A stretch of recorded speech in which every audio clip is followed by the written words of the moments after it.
Hello people, welcome to global cuisine. Wow, ఏమి రుచి. నేను మీ హరీష్. చక్కగా పోలాండ్ డిషెస్ అన్నీ కూడా చేసుకుంటున్నాము. ఇందులో భాగంగానే ఈరోజు కూడా 2 పోలాండ్ డిషెస్ని మీకు నేను పరిచయం చేయబోతున్నాను.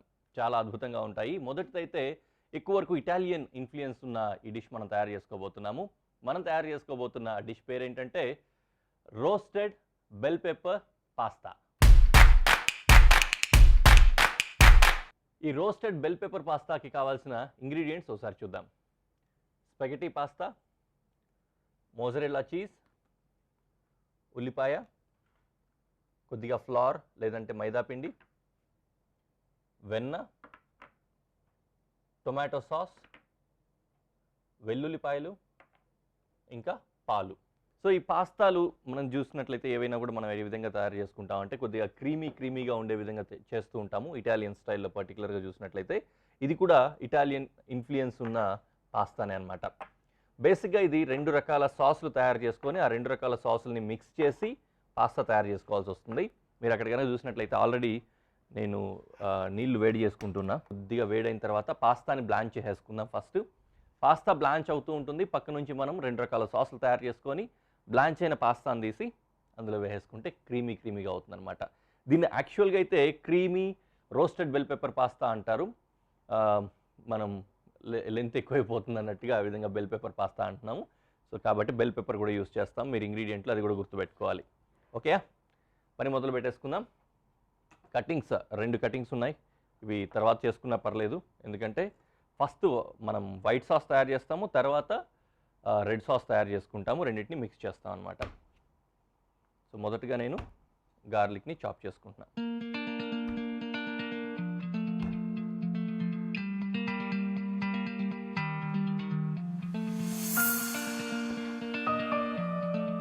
ఈ వైట్ సాస్తో తయారు చేసే క్రీమీ సాస్ ఏదైతే ఉందో దాన్ని ఈ ఫ్లవర్ తోటి తయారు చేసుకుంటాము. దాన్ని రూ అని కూడా అంటారు. సో ఆ రూ తయారు చేసుకొని రూని సైడ్లో పెట్టుకొని తర్వాత మనం will go for main important and red sauce అనమాట. సో వాటర్ వేడైపోయాయి. ఫస్ట్ నేను పాస్తాని బ్లాంచ్ చేసుకుంటాను. ఇందులోనే కొద్దిగంత ఆయిల్, ఉప్పు కూడా వేసేసుకున్నట్లయితే పాస్తాకి ఫ్లేవర్ వస్తుంది. ప్లస్ పాస్తా మిగతా అంతా అతుక్కొని ముద్దయిపోకుండా ఉండడానికి హెల్ప్ అవుతుంది ఆయిల్. సో కొద్దిగా ఆయిల్ వేసాను, అలాగే సాల్ట్ కూడా వేసాను.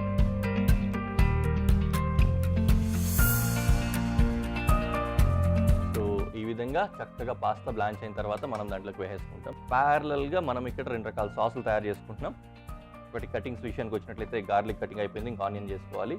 సో ఈ లోపు మనం రూ తయారు చేసుకుందాం.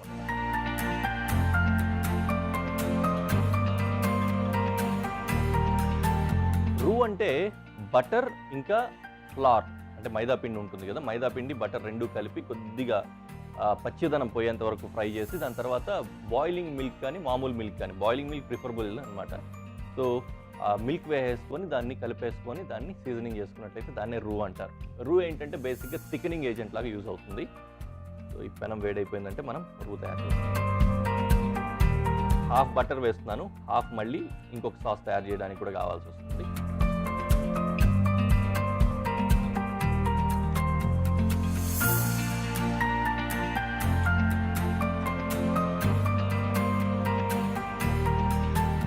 టైం ఎలాగూ ఉంది ప్యారల్గా.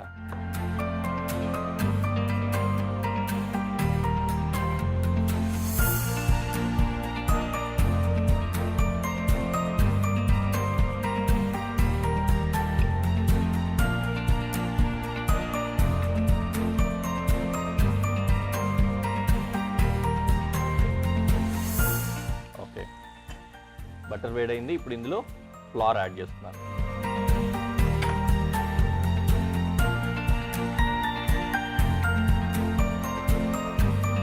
చక్కగా ఈ బటర్లో మొత్తం ఇది ఫ్రై అవ్వాలి. మళ్ళీ కలర్ రాకూడదు. మళ్ళీ కాసేపు అట్లా ఉందంటే గోల్డెన్ బ్రౌన్ కలర్లో వచ్చేస్తుంది కదా, అంత కలర్ వచ్చేంత వరకు వేడి చేయకూడదు. పచ్చివాసన వెళ్ళేంత వరకు మాత్రమే ఇలా బటర్లో ఫ్రై చేసుకోవాలి. ఓకే, అయిపోయింది కదా. కొద్దిగా చల్లగలో పెట్టేసుకొని మిల్క్ యాడ్ చేసుకుంటున్నాం.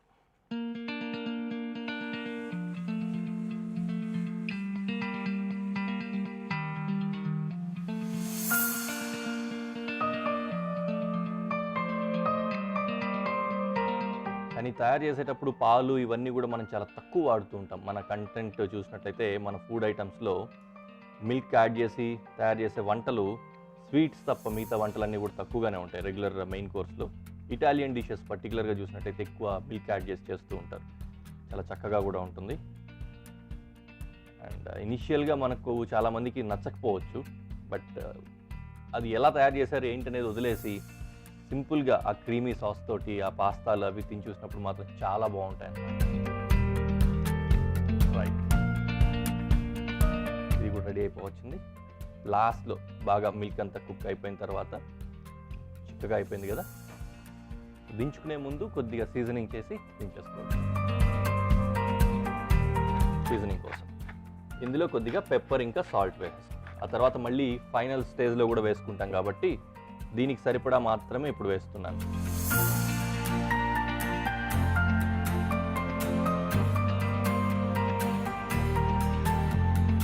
క్రీమ్ తయారైంది కదా. రైట్, సో ఇప్పుడు ఇది మన వన్ ఆఫ్ ది ఇంగ్రీడియంట్స్ అన్నమాట. దీన్ని అలా పక్కన పెట్టేసుకుందాం. తర్వాత ఇంకో పెనం పెట్టేసుకొని రెడ్ సాస్ కోసం ప్రిపరేషన్ మొదలు పెట్టాను.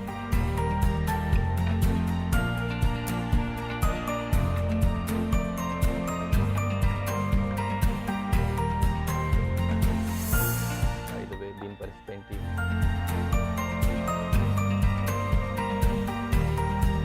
పాస్తా కూడా కుక్ అయిపోతుంది. ఇంకా కాస్త కుక్ అయితే సరిపోతుంది అన్నమాట.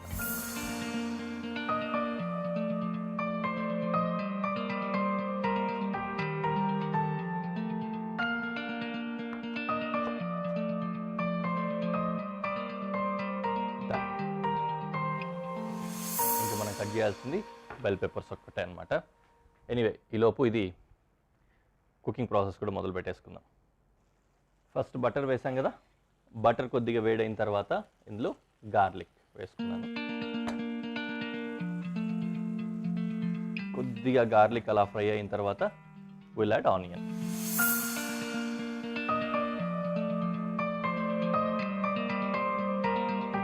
ఒకవేళ బటర్ సరిపోలేదంటే కాస్త ఆయిల్ యాడ్ చేసుకోవచ్చు అండి. ఆయిల్ కూడా యాడ్ చేసుకోండి, లేదంటే ఇంకొద్దిగా బటర్ కూడా యాడ్ చేసుకోవచ్చు. ఓకే, ఇప్పుడు నేను ఇందులో ఆనియన్ యాడ్ చేస్తున్నాను.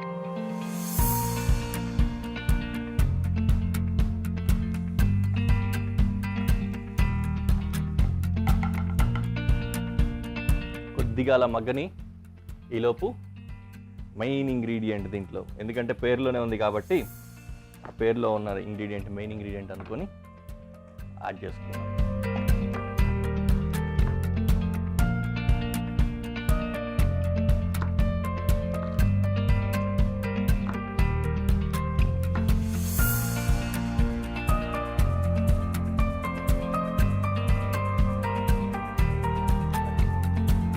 ఇప్పుడు నేను ఈ కట్ చేసుకున్న చాప్ చేసిన బెల్ పెప్పర్ని కూడా యాడ్ చేసుకున్నాను.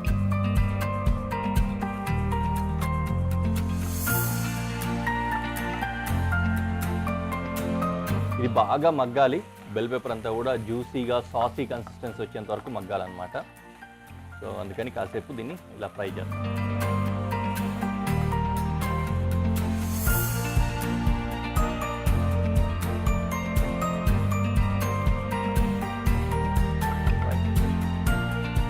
సన్న సెగలో ప్రాపర్గా కుక్ అయిపోయింది, చాలా వరకు నీట్గా వచ్చింది. దీంట్లో ఇప్పుడు మనం టొమాటో పేస్ట్ యాడ్ చేస్తాం. ఇది యాక్చువల్గా టొమాటో సాస్ అండి, ఇందులో ఫ్లేవర్ కూడా ఉంటుంది, ప్లెయిన్ కాదు. ఆల్రెడీ దీంట్లో కొద్దిగా స్పైసెస్ అంటే హర్బ్స్ ఉంటాయి కదా, అట్లా హర్బల్ స్పైసెస్ ఇంకా సాల్ట్ కూడా యాడ్ చేసి ఉంటుంది. సో మంచి ఫ్లేవర్ని కూడా తీసుకొస్తుంది అనమాట.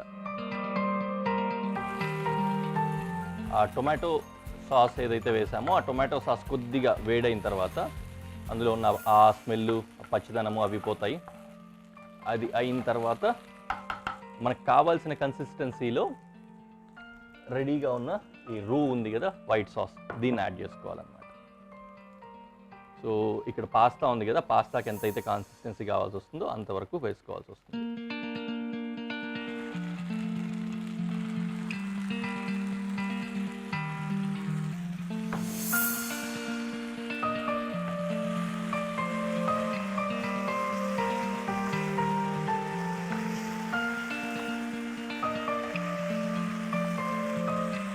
ఈ స్టైల్లో ఏంటంటే ఎక్కువ సాసీగా ఉండదు, కోటింగ్ మాత్రమే, పాస్తాకు ఒక కోట్ వచ్చే విధంగా మాత్రమే మనము ఈ సాసెస్ని యూజ్ చేయాలి. కొద్దిగా మనకు కొద్ది కూరగా ఉంటేనే బాగుంటుంది కాబట్టి కాస్త ఎక్కువే వాడుతున్నాను నేనైతే. ఎనీవే, పాస్తా బ్లాంచింగ్ కూడా అయిపోయింది, దీన్ని వడపోసుకుందాం.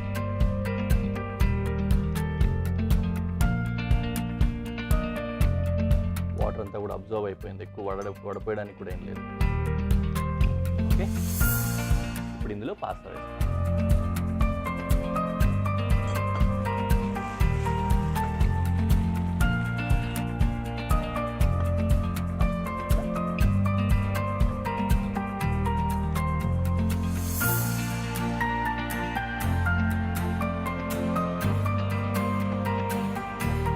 బ్యూటిఫుల్. మోజరెల్లా అది వేసే ముందు దీనిలో కూడా, అంటే ఇప్పుడు పాస్తాకి మనం కొద్దిగా ఉప్పు వేసుకున్నాము, సాస్లో ఉప్పు ఉంది ఆల్రెడీ, మళ్ళీ వైట్ సాస్లో కూడా ఉప్పు ఉంది. ఆ రెడ్ సాస్ కోసం మాత్రమే మనము సాల్ట్ యాడ్ చేయలేదు ఇంకా, కాబట్టి దానికి సరిపడా కొద్దిగా అంత సాల్ట్ యాడ్ చేసుకొని కారం, మనకు సరిపడా కారం వచ్చేంత వరకు పెప్పర్ వేసుకోవచ్చు అనమాట. ఫైనల్ సీజనింగ్ ఇది. కొద్దిగా టేస్ట్ చేసుకొని మీకు కావాల్సినట్లు పెట్టుకోండి. కాకపోతే నేను ఆ సర్ప్రైజ్ లాస్ట్లో టేస్ట్ చేసేప్పుడు అది అలాగే ఉండాలని నేను ముందే టేస్ట్ చేయట్లేదు.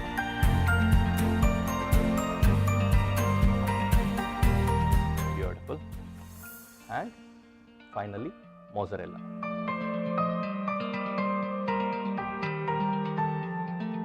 దీంతో పాటు కొద్దిగంత పార్స్లీ, గుమగుమలాడిపోతుంది అసలు, ఫ్రెష్ పార్స్లీ.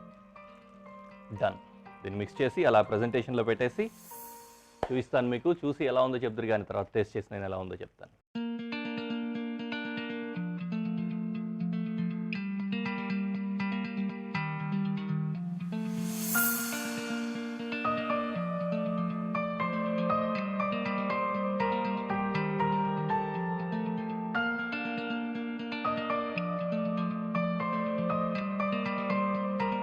వేడిగా పొగలొస్తూ క్రీమీగా ఆ మోజరెల్లాతో చూస్తున్నారు కదా, చాలా బాగుంది కదా.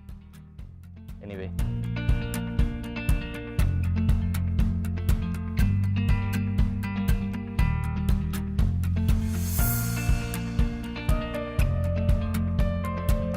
పాస్తా మొత్తం అలాగే పొడవు అలాగే వదిలేసాను. ఓకే,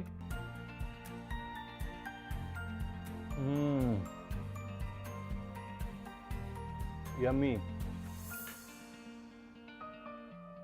ప్రాసెస్ వస్తుంది, మమ్మీ ఇట్స్ సో యమ్మీ అని. ఇప్పుడు మరో డిష్ మీకోసం తీసుకొచ్చేసాను. ఇదైతే ఒక చక్కటి సాలడ్ అనమాట. అయితే వెజిటేరియన్ సాలడ్ అయితేనే ఏం బాగుంటుంది, ఇందాక కూడా వెజ్ డిష్ వేసుకున్నాం కదా అని కొద్దిగా దాంట్లో చికెన్ కూడా యాడ్ చేస్తున్నాను. బేసిక్గా అయితే దీంట్లో బేకన్ యాడ్ చేస్తారు, మనమైతే చికెన్ యాడ్ చేసుకుంటున్నాము. మనం తయారు చేసుకోబోతున్న ఆ డిష్ పేరు ఏంటంటే గ్రీన్ పీస్ కార్న్ సాలడ్. ఈ గ్రీన్ పీస్ కార్న్ సాలడ్కి కావాల్సిన ఇంగ్రీడియంట్స్ ఒకసారి చూద్దాం. కొద్దిగంత బెల్ పెప్పర్, అంటే క్యాప్సికమ్ అంటాం కదా, అదొక చెంప. దాంతోపాటు కొద్దిగా బేకన్ కానీ ఈ చికెన్ కానీ. చికెన్లో మనం సుప్రీం తీసుకున్నామండి, దీని గురించి నేను ఎక్స్ప్లెయిన్ చేస్తాను. సో ఆ చికెన్ కొద్దిగా, అలాగే ఒక ఉల్లిపాయ, కొద్దిగా మైనీస్, నిమ్మకాయ చెక్క, ఫ్రెష్ క్రీమ్, మోజరెల్లా చీజ్, ఇంకా స్వీట్ కార్న్, గ్రీన్ పీస్. ఇవి బేసిక్ ఇంగ్రీడియంట్స్ అనమాట. వీటితో పాటు సీజనింగ్ కోసం ఎలాగో మనము సాల్ట్ అండ్ పెప్పర్స్ ఇట్లాంటివి యూజ్ చేస్తాము. అలాగే ఆయిల్ ఇట్లాంటివన్నీ కూడా చెప్పాల్సిన అవసరం లేదు. సో ఫస్ట్ చికెన్ని ఫ్రై చేసుకొని, తర్వాత జూలియన్స్ లాగా పీసులు తయారు చేసుకుంటాం కదా, నూడిల్స్లో యాడ్ చేస్తారు, ఆ విధంగా పీసులు తయారు చేసుకుంటాము. మిక్స్ చేయము, డైరెక్ట్ గార్నిష్లో యూజ్ చేసుకుందాం. పైనుంచి టాపింగ్స్ లాగా గార్నిష్ చేసినప్పుడు పెట్టుకోవచ్చు. కావాలంటే మిక్స్ కూడా చేసుకోవచ్చు. ఈ రెండింటిని మిక్స్ కోసం, అంటే గార్నిష్ కోసం వాడుతున్నాం. మోజరెల్లా చీజ్ కూడా సేమ్ అనమాట అలాగే. ఓకే, ఫస్ట్ నేను క్యాప్సికమ్ కట్ చేసుకుంటున్నా. ఈ క్యాప్సికమ్ని ఏ షేప్లో అంటే క్యూబ్స్ లాగా కట్ చేసుకుంటున్నాము. సైజ్ వచ్చేసి గ్రీన్ పీస్ ఇంకా స్వీట్ కార్న్కి ఇంచుమించుగా మ్యాచ్ అయ్యే విధంగా సైజ్ పెట్టుకొని కట్ చేసుకున్నాం అనమాట. ఓకేనా, అయిపోయింది.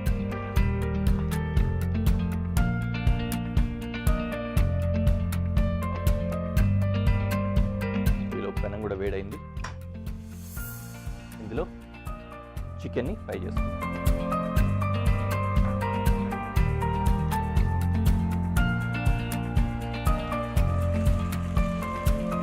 ఇది ఇందాక చెప్పాను కదా మీకు, సుప్రీం తీసుకున్నాము. చికెన్ సుప్రీం మీట్ అంటే ఏంటంటే చికెన్లో రిబ్ కేజ్ ఉంటుంది కదా, బాడీ చెస్ట్ బ్రెస్ట్ పీస్ ఉంటుంది. బ్రెస్ట్ పీస్కి చెస్ట్కి మధ్యలో సుప్రీం ఉంటుంది. One of the tenderest part in chicken అనమాట. చాలా బాగుంటుంది. కాసేపు అలా లో ఫ్లేమ్లో టోస్ట్ అవ్వాలి. అండ్ ఈలోపు బౌల్ తీసుకొని ఇందులో ఒక్కొక్కటే వెజిటేబుల్స్ యాడ్ చేసేసుకున్నాం. ఫస్ట్ క్యాప్సికమ్ వేస్తున్నా, కట్ చేసిన క్యాప్సికమ్. తర్వాత స్వీట్ కార్న్, తర్వాత గ్రీన్ పీస్. ఇది ఫ్రెష్ క్రీమ్. ఫ్రెష్ క్రీమ్లో ఏం చేస్తున్నామంటే కొద్దిగా నిమ్మకాయ చెక్క పిండేసి దీన్ని సార్ క్రీమ్ తయారు చేసుకుంటాం అన్నమాట. బేసిక్గా మనకు మార్కెట్లో సార్ క్రీమ్ కావాలంటే కూడా సార్ క్రీమ్ అలాగే రెడీమేడ్ అవైలబుల్ ఉంటుంది. సార్ క్రీమ్ అవైలబుల్ చాలామందికి ఉండదు, అందుకోసం మనమే తయారు చేసుకుంటున్నాం అనమాట. సార్ క్రీమ్ కనుక మీకు అవైలబుల్ ఉంటే సార్ క్రీమే యూస్ చేసుకోండి. ఈ డిష్ మనం ఏదైతే చేస్తున్నామో పోలిష్ స్టైల్లో, ఇందులో బేసిక్గా వాళ్ళు వాడేది సార్ క్రీమ్ అనమాట. అంటే అథెంటిక్ ఫ్లేవర్ కోసం సార్ క్రీమ్ కంపల్సరీ వాడాలి. అది లేకపోతే ఈ విధంగా ఫ్రెష్ క్రీమ్లో ఇది కూడా మిక్స్ చేసుకోవచ్చు. సో ఇది కూడా రెడీ అయింది. ఫైనలీ ఉల్లిపాయలని కూడా ఇందులో వేసేసుకుంటున్నాం. Now sour cream.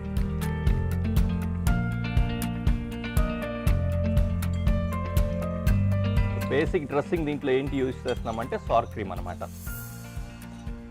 అయితే మొత్తం సార్ క్రీమ్ వేసినా కూడా కొద్దిగా ఎక్కువ సారీగా ఆ విధంగా ఉంటుంది.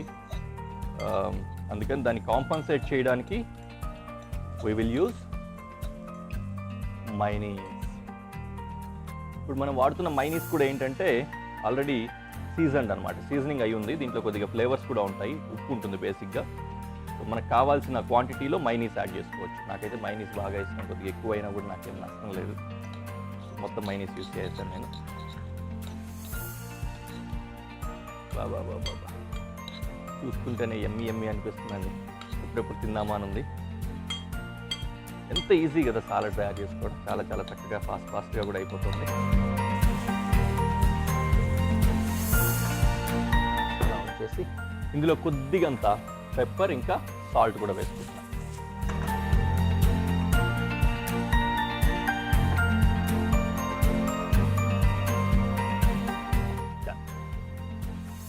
And finally parsley.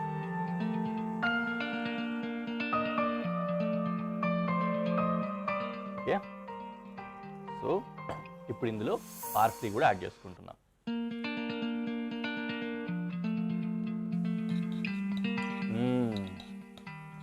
Fresh herbs అంటే ఫ్రెష్ హర్బ్సేనండి అసలు. యా, ఇంపార్టెంట్ థింగ్ అండో మర్చిపోయింది, సీజనింగ్. ఇందులో కొద్దిగా పెప్పర్ ఇంకా సాల్ట్. సో బోల్డ్ అంత పెప్పర్, సాల్ట్ కొద్దిగా తక్కువే యూస్ చేస్తున్నాము, ఎందుకంటే ఆల్రెడీ ఇందులో మైనీస్ వేసాం కదా. సో ఆ మైనీస్లో ఉప్పు ఉంటుంది కాబట్టి దాన్ని కాంపన్సేట్ చేసుకునే విధంగా ఉంటుంది. అండ్ మన డిష్ రెడీ అయిపోయింది. అది అలా పెట్టేసుకొని చికెన్ని పోగులు చేసేయాలి.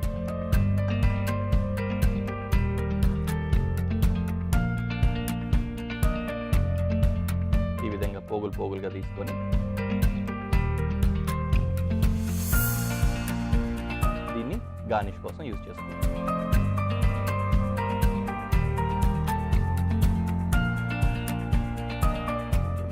చాలా జ్యూసీగా ఉంది చికెన్ కూడా, వేడిగా ఉంది కాబట్టి ఇది తీయలేదు.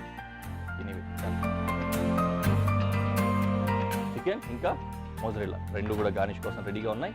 సో దీన్ని ఇలాగే ప్రెజెంటేషన్లో పెట్టేసి దాని తర్వాత ఇది గార్నిష్ కూడా చేసేసి ఏ విధంగా ఉందో మీకు చూపిస్తాను.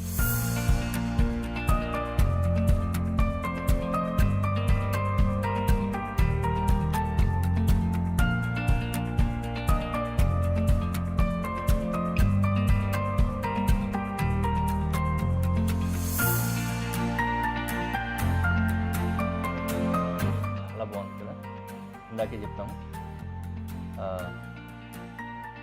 బేసు, బాడీ, డ్రెస్సింగ్, గార్నిష్ అన్నీ అనమాట. బేస్ కోసం ఏమో క్యాబేజ్ యూస్ చేస్తాము, డ్రెస్సింగ్ చూసారు కదా మైనస్ ఇవన్నీ వాడుకున్నాము, బాడీ కోసం ఏమో గ్రీన్ పీస్ వగేరాలు, పైనుంచి గార్నిష్ కోసం చికెన్ ఇవి వాడు.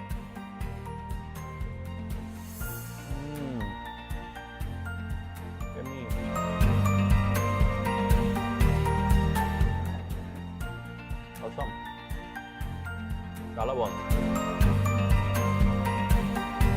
ఖచ్చితంగా ట్రై చేయండి, అద్భుతంగా ఉంది. హ్యాపీగా తిని ఎంజాయ్ చేయండి.